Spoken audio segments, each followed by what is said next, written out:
Hello there, and welcome to Sleepy Nights. This is Kevin, and tonight we'll journey back to ancient Croatia, where the most powerful man in the Roman world has chosen to step down from his throne.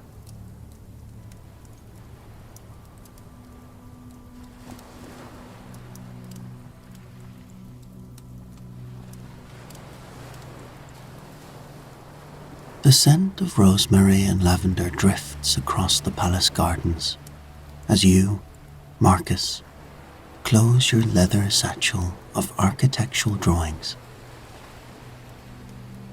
3 months you've spent here, documenting every innovation in Emperor Diocletian's magnificent retirement palace for the Imperial Building Commission back in Rome.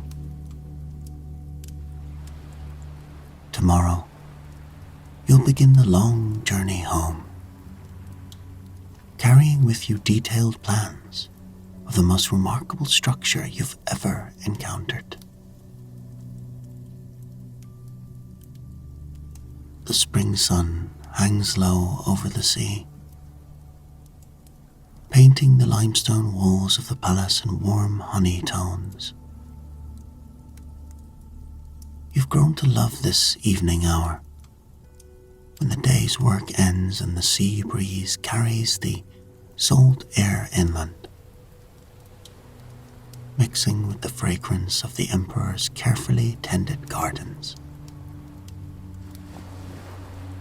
The palace feels different at this time of day, less like a fortress, more like a peaceful retreat, where a man might find contentment after decades of wielding absolute power.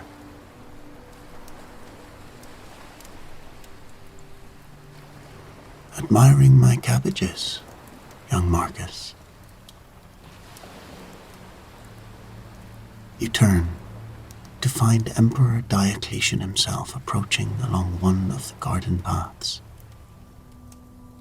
his weathered hands carrying a small basket of fresh vegetables. At 61, he moves with the measured pace of a man who has learned to savor moments rather than rush them through. Gone is the purple bordered toga of imperial authority. Instead, he wears a simple cream-colored tunic, his silver hair catching the last rays of sunlight.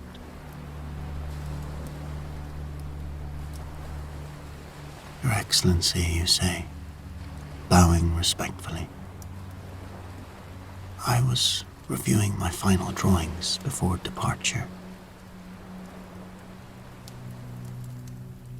Diocletian sets down his basket and examines the sheets of papyrus in your hands.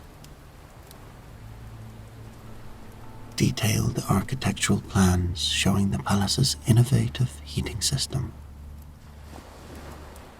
Precise measurements of the peristyle courtyard.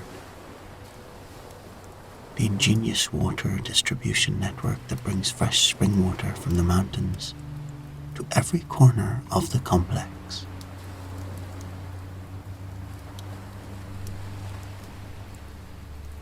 20 years I've spent moving armies across the empire, he says, studying your careful notations. Do you know what I learned, Marcus? That the most important battles are not won with swords, but with planning. Every building is like a campaign. You must think 3 moves ahead of every problem. The Emperor's eyes, still sharp despite his years, meet yours with unexpected warmth. Would you like to see the palace one final time?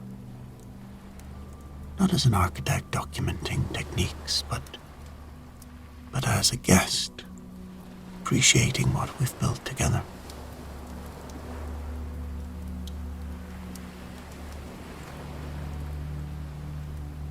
Your heart quickens with excitement.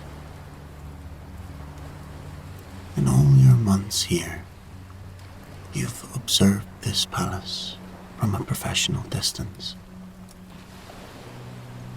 always focused on measurements and methods. The chance to see it through the eyes of its creator, the man who abdicated the throne of the world's greatest empire to retire here, is beyond what you had dared hope. I would be honored, Your Excellency. Diocletian smiles, expression that transforms his famously stern features. Then come, Marcus. Let me show you not just how we built this place, but why we built it this way.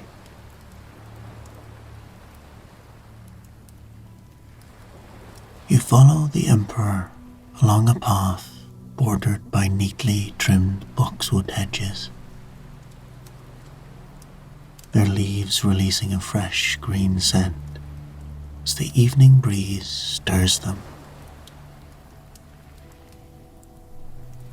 The palace rises before you, like a small city unto itself. Massive walls of pale Dalmatian limestone that seem to glow with stored sunlight,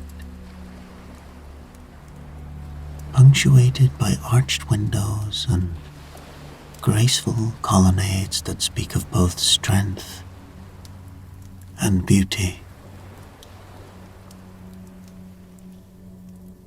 Tell me, Marcus, Diocletian says as you walk,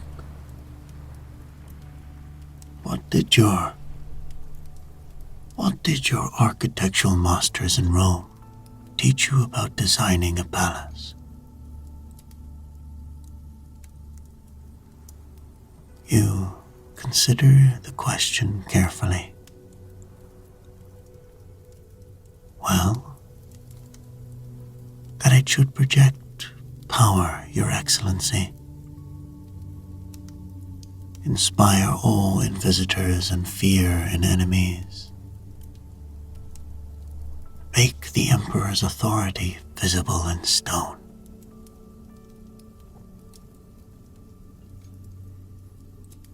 Yes, exactly what I would have said 20 years ago. Diocletian nods. But watch what happens when a soldier grows tired of projecting power.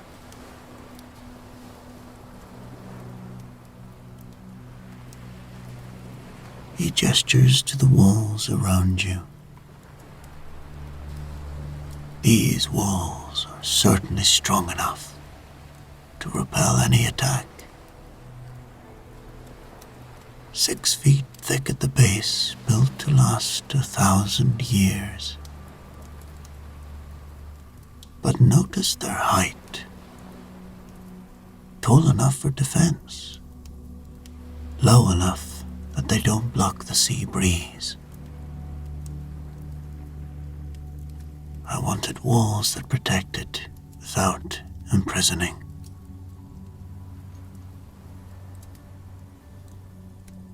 As you approach the main entrance, Diocletian pauses beneath its carved arch. Above you, weathered reliefs depict military victories and imperial ceremonies. But they're integrated so naturally into the architectural design that they feel like decorative elements rather than propaganda these carved during my first year here," the Emperor explains, running his hand along the stone figures. "At first I thought I needed reminders of my accomplishments. But you know what I discovered? The greatest accomplishment isn't winning battles or ruling provinces.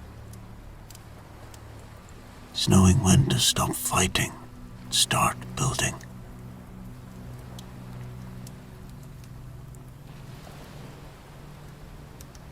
Now you pass into the palace proper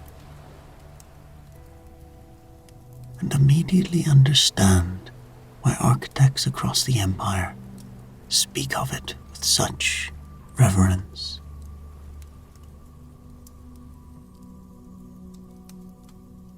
The entrance corridor is perfectly proportioned,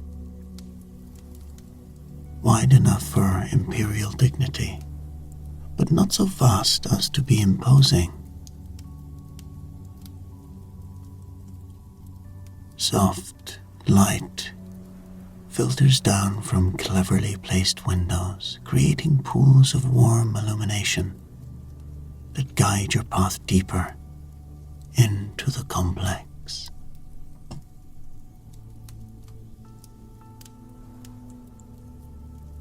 The entire layout follows military principles, Diocletian explains as you walk. 4 gates, corresponding to cardinal directions. 2 main roads, intersecting at the very center, just like a Roman army camp, but adapted for civilian life. Wider corridors to comfort, gardens for contemplation, private spaces for retirement rather than command.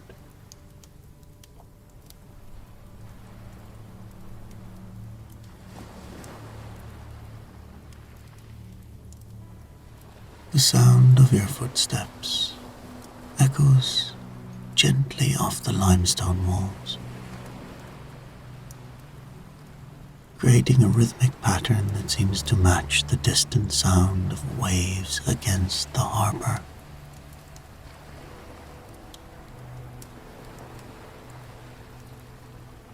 You realize that this entire palace has been designed as a sort of harmony of sounds.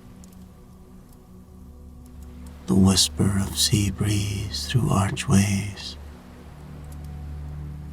the gentle splash of fountain water, the soft echo of conversation in galleries.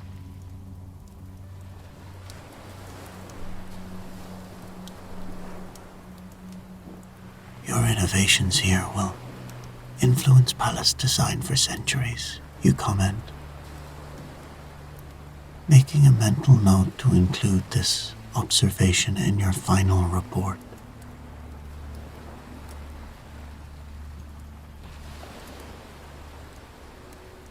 Innovations born of necessity, Diocletian replies, with a slight smile on his lips. When you've nearly spent 30 years sleeping in military tents, you develop a very specific idea about what makes a place comfortable.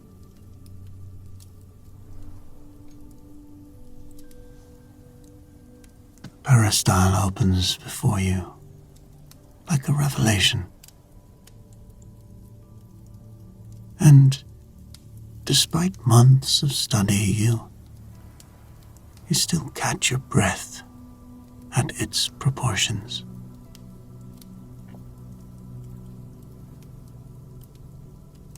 The central courtyard stretches 45 meters long by 38 meters wide. surrounded by a colonnade of perfectly matched granite columns that Diocletian personally selected from quarries in Egypt.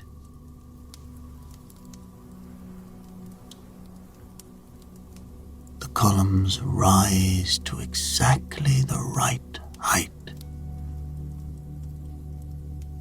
tall enough to create grandeur, proportioned to frame the sky without overwhelming human visitors walking beneath them.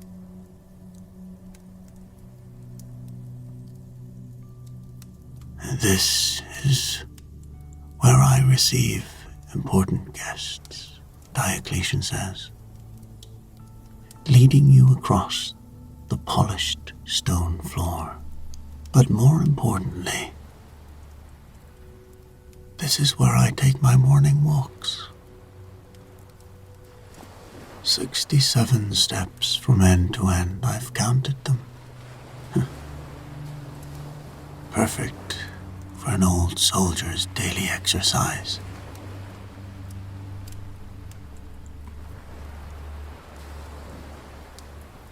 The evening light slants through the colonnade, creating alternating bands of gold and shadow across the courtyard.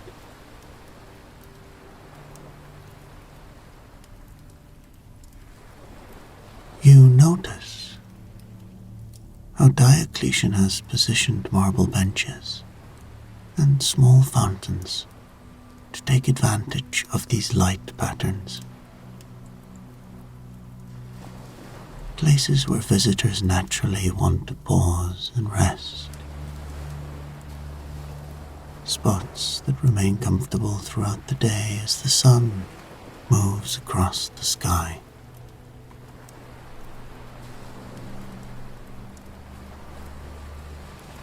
The Romans taught us to build forums for public businesses, the Emperor continues,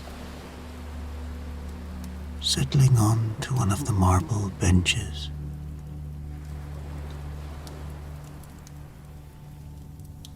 But I wanted something more intimate, a place where conversation flows naturally,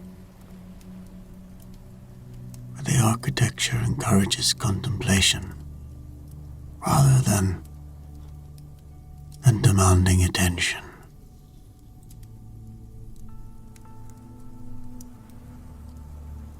He points to the southern wall, where large windows open into what you know are his private apartments. See how the windows align with the columns. In winter, when the sun is low, light streams directly into my study. In summer, the colonnade creates shade that keeps the rooms cool. The Syrian architects taught me this principle during my Eastern campaigns. Work with the sun, not against it.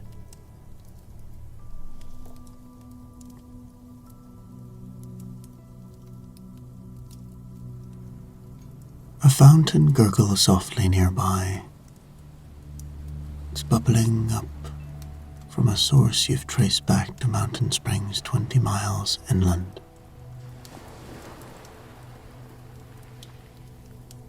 The sound is perfectly pitched, long enough to mask private conversations, soft enough not to intrude on thought.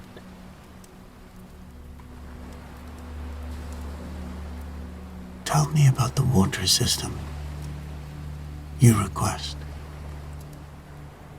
knowing this is one of the palace's most innovative features.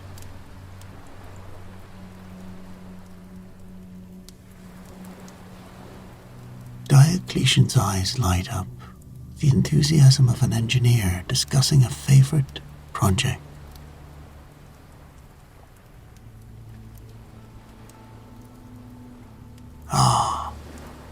He aqueduct.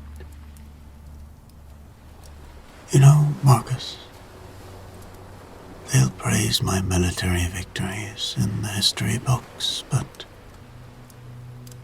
I'm more proud of bringing sweet mountain water to this coastal palace than I am of any battle I've ever won.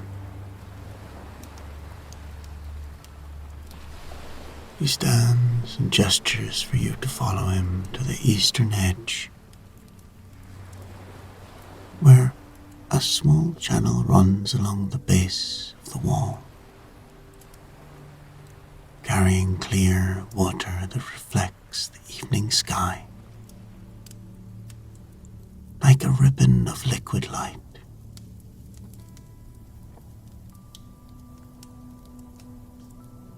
We channeled the Jadro River through 30 miles, carefully graded conduits, he explains, kneeling to cup the water in his hands. But here's the innovation. Instead of using the Roman method of constant flow and overflow, we created a distribution system with bronze valves. Every fountain, every bath, every garden can be controlled separately.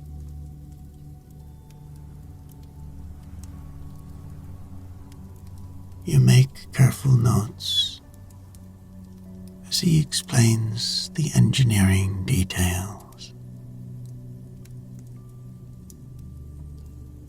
The water enters the palace through a sophisticated header built into the northern wall, then flows through lit pipes to various distribution points.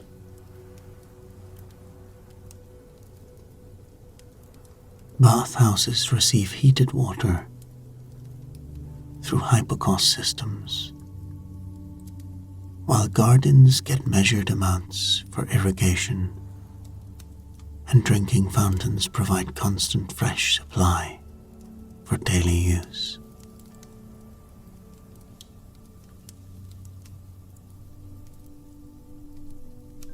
During the sieges of Nisibis, I watched good men die for lack of clean water, Diocletian says quietly. When I built my retirement home,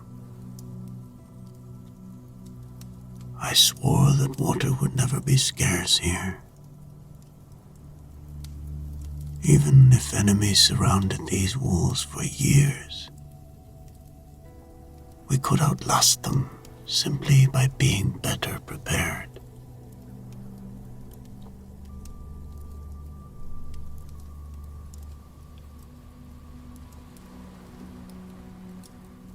As the sun continues its descent toward the horizon,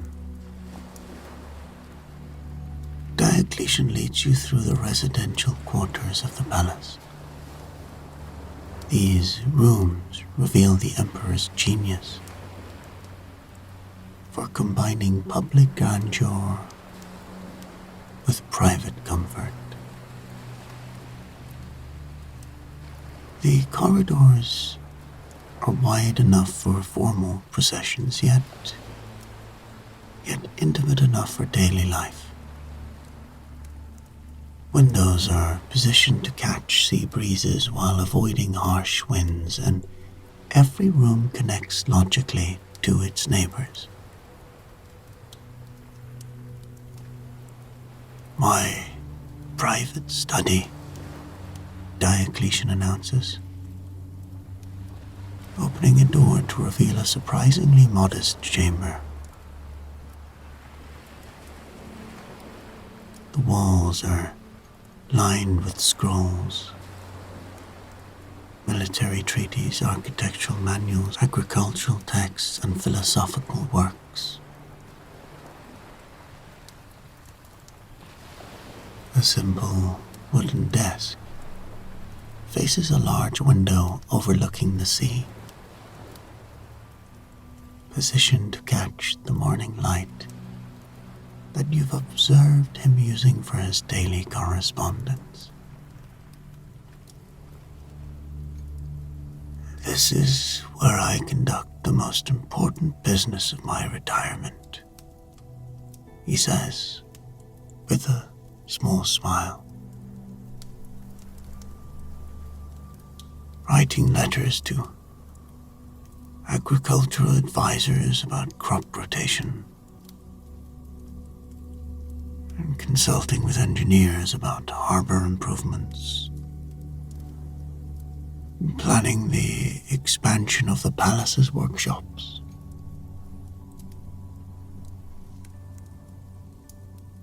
You examine the maps spread across his desk.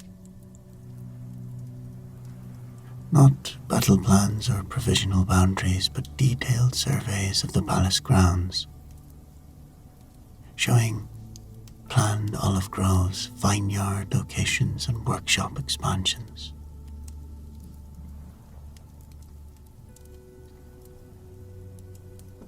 This is the work of a man who has traded conquest for cultivation, empire building for building that will serve generations.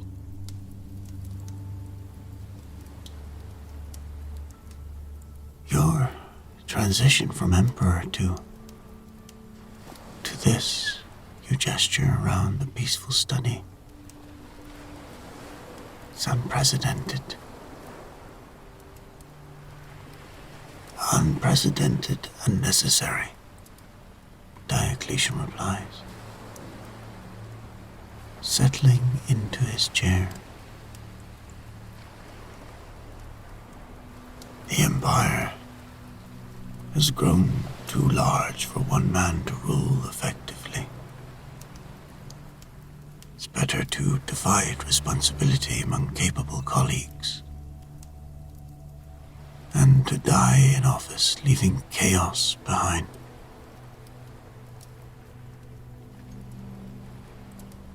He points to a letter on his desk bearing the seal Maximan. Twice a month, I receive reports from Milan. The western provinces prosper under his rule, while I tend to my gardens. Both halves of the empire benefit.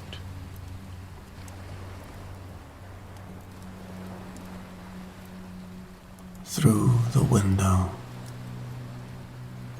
you can see the palace's thermal baths in the distance. Their domed roofs are still radiating the day's heat. Steam rises gently.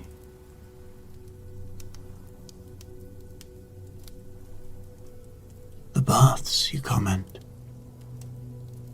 Your use of hypocaust heating here is more advanced than anything in Rome. Yes. Experience. Experience teaches efficiency, Diocletian responds. Roman baths heat every room to the same temperature, wasteful and uncomfortable. Here we created zones, calatrium for therapeutic heat, a tepidarium for gentle warming, frigidarium for unheated pools fed by cold springs. Each serves its purpose without excess.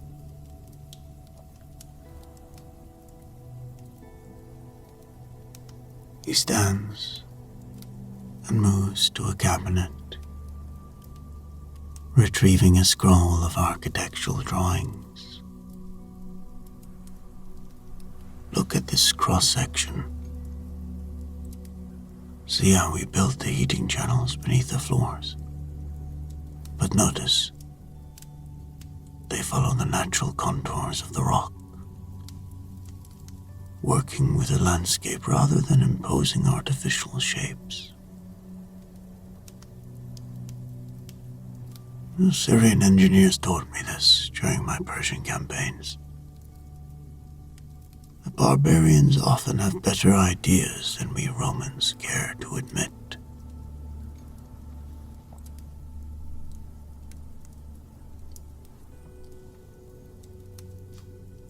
As twilight deepens, Diocletian guides you down a marble staircase to the palace's most impressive architectural space, the underground galleries.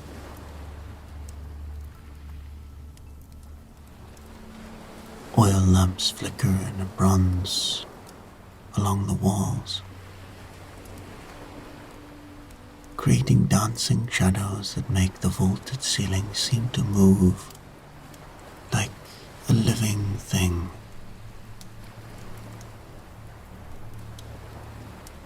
Now these substructures, the Emperor explains, are what make everything above possible. Romans build foundations, but I learned to build infrastructure.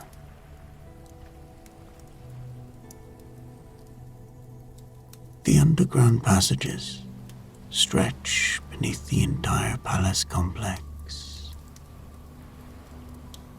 connecting storage rooms,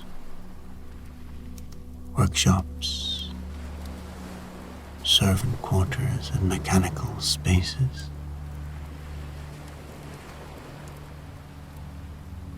You marvel at the precision of the stonework, each block cut to fit perfectly with its neighbors, creating walls that will stand for centuries without mortar.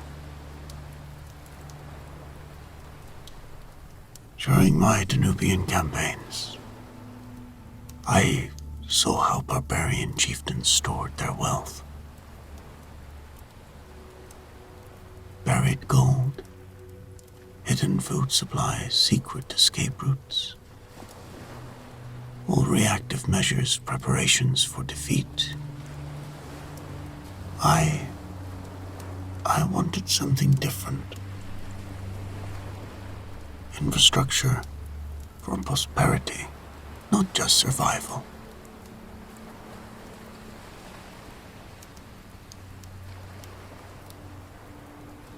He leads you to a vast storage chamber,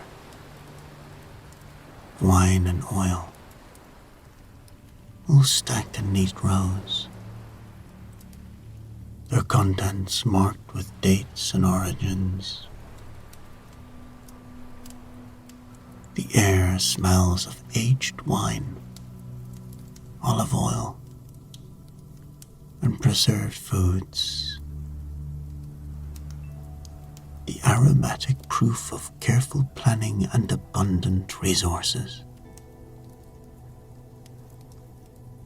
These rooms can store supplies for 2 years, he explains with enormous pride. Not for siege survival, but for stability. Bad harvests can happen.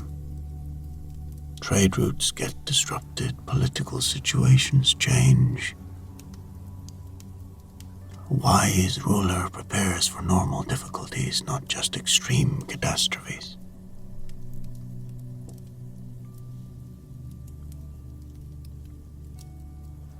Adjacent storage rooms contain other necessities. Replacement marble blocks for maintenance. Bronze fittings for the water system. Tools for the palace workshops. Even spare roof tiles. Cut from the same quarries as the originals. Everything planned for long-term sustainability, rather than short-term magnificence. Most emperors build monuments to their own glory, you observe. built something designed to function perfectly for generations. Glory fades, Marcus.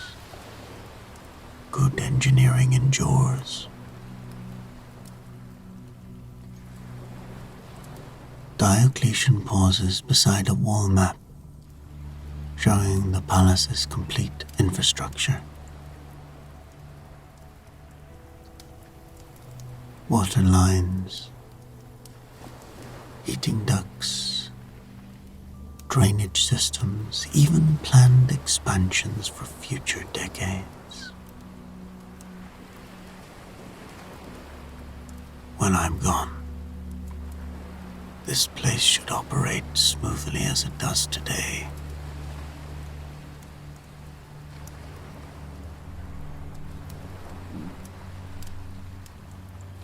In the palace workshops, master craftsmen are putting away their tools. You see evidence of ongoing projects. Marble columns being repaired, bronze fittings being recast, mosaics being restored. This is living architecture, maintained by people who understand both the original vision and the practical requirements of daily use.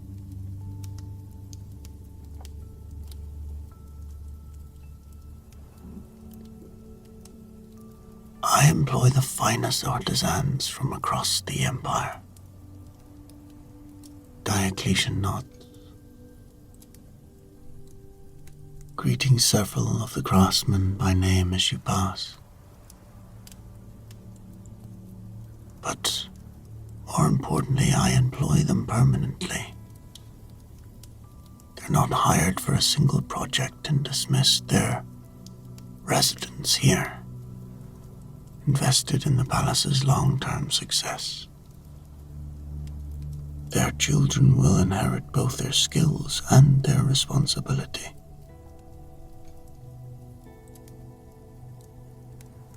The Emperor leads you up a different staircase, emerging into the palace's sacred quarter as the first stars appear in the darkening sky. Here stands Temple of Jupiter, dome-roofed, crowned with bronze statue of the King of the Gods that catches the last light of day.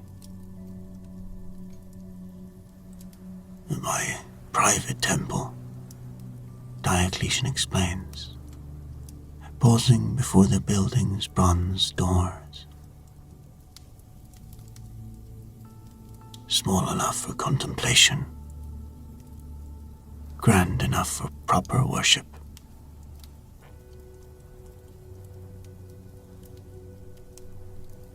Inside, the temple glows with warm light.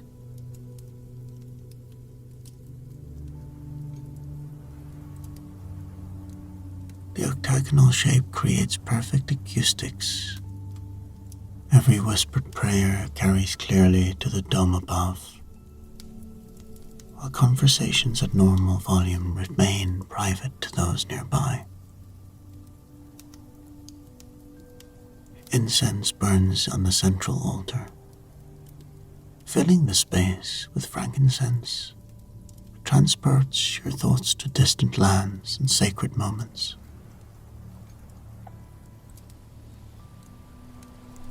Why Jupiter, you ask, studying the magnificent statue that dominates the temple's interior?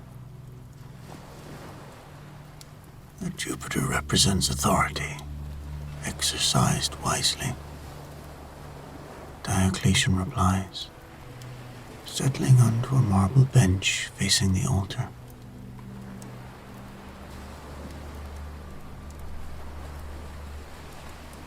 The temple's most remarkable feature is its dome, constructed using a technique Diocletian learned from Syrian architects.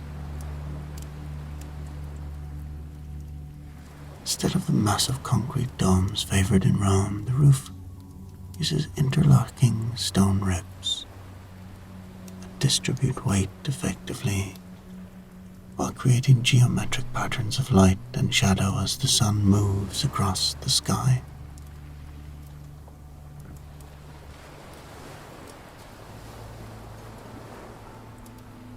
During winter solstice, the dome's central opening aligns perfectly with the rising sun.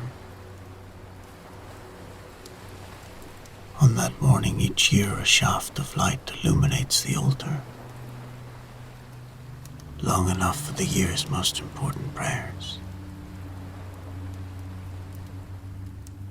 You make careful notes about the temple's construction details, but find yourself more interested in Diocletian's philosophical reflections. Here is a man who wielded absolute power, yet speaks of earning divine favor through humility and wisdom.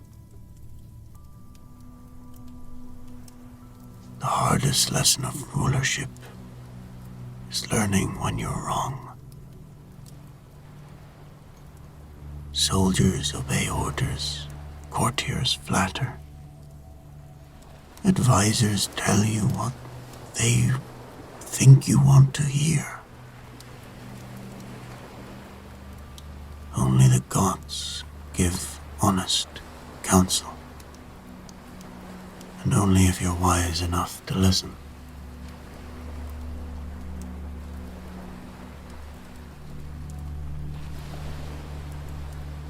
As full darkness settles over, Diocletian leads you to the palace's most private space, his personal mausoleum, already prepared according to his own specifications.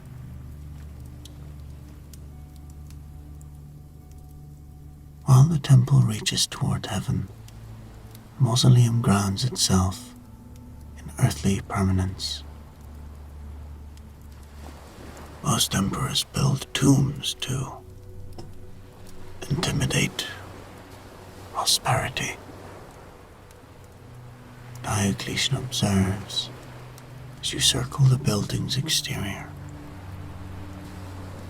Massive monuments demanding eternal remembrance. I wanted something different.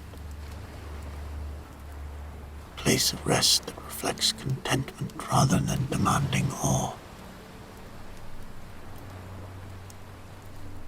The mausoleum's exterior walls are decorated with reliefs, showing not military victories or imperial ceremonies, but scenes of peaceful rural life. Farmers harvesting grain, shepherds tending flocks, craftsmen at their work. Images that celebrate the productive activities that make civilization possible.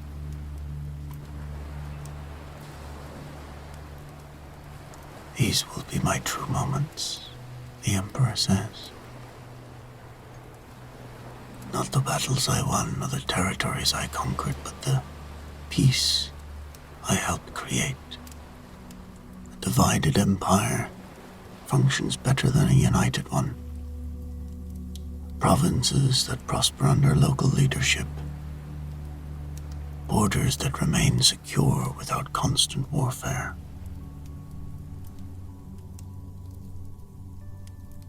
Inside the mausoleum, a simple sarcophagus waits, carved from the same Dalmatian limestone used throughout the palace.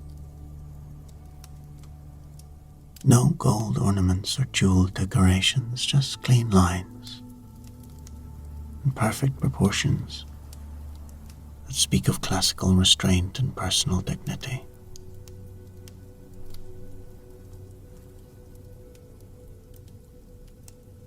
When Maximinian writes from Milan, he often asks when I'll return to active leadership. The thought terrifies me now. because I fear responsibility, but because I've learned to value what I have here. This palace. These gardens. Satisfaction of something meant to last. Why would I trade this for the chaos of imperial politics?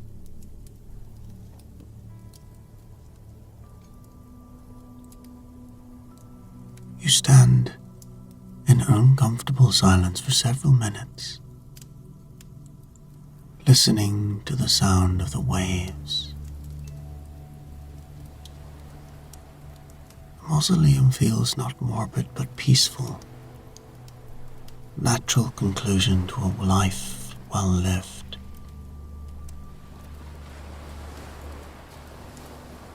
Your legacy will be remarkable, you tell him. The only emperor who chose to retire, built something lasting instead of just conquering more territory. Legacy, Diocletian considers the word. I used to think legacy meant being remembered for great deeds. Now I think it means creating something that improves life for people you'll never meet. This palace will shelter visitors for centuries after my name is forgotten. The agricultural improvements I funded will feed families for generations. The administrative reforms I implemented should help the empire function more effectively long after I'm dust.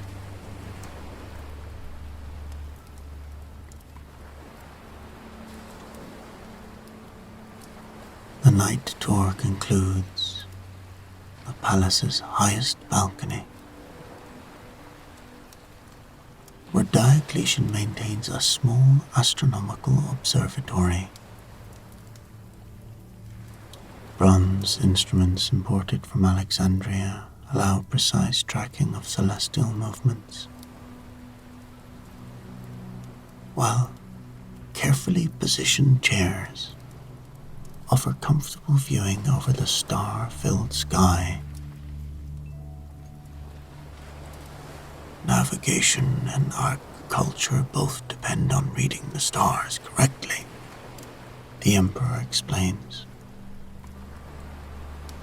adjusting a bronze astrolabe to track the position of Venus. During my military campaigns, I learned to respect barbarian astronomers who could predict weather patterns and seasonal changes better than our Roman augurs. Good leadership means learning from anyone who has useful knowledge.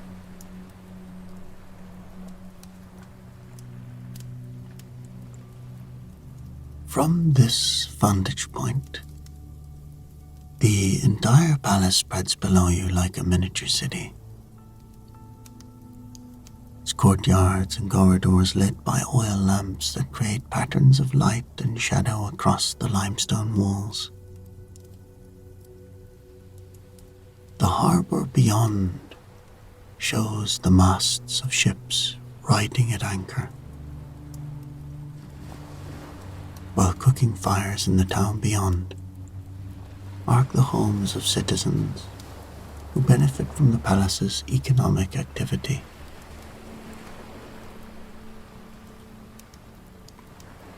"20,000 people lived within these walls during construction," Diocletian notes. Architects, engineers, craftsmen, laborers, their families.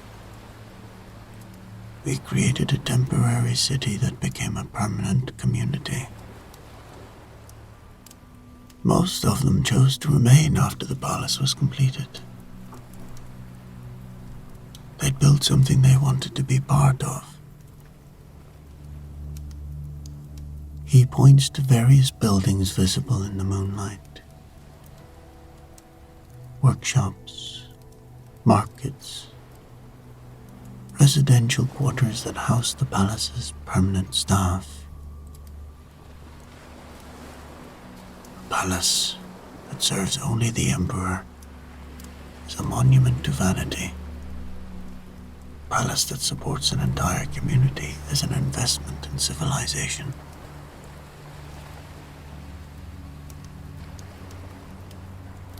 The conversation turns to practical matters as Diocletian shares his plans for the palace's future. Expansion of the workshops to include a school for training young craftsmen. Development of the harbour to accommodate larger merchant vessels.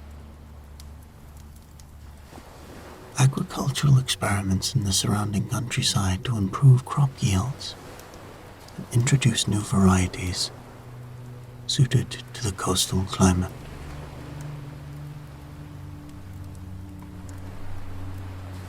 I have perhaps 15 more years if the gods are generous, he reflects. Time enough to see these projects completed. To train successors who understand both the vision and the practical requirements.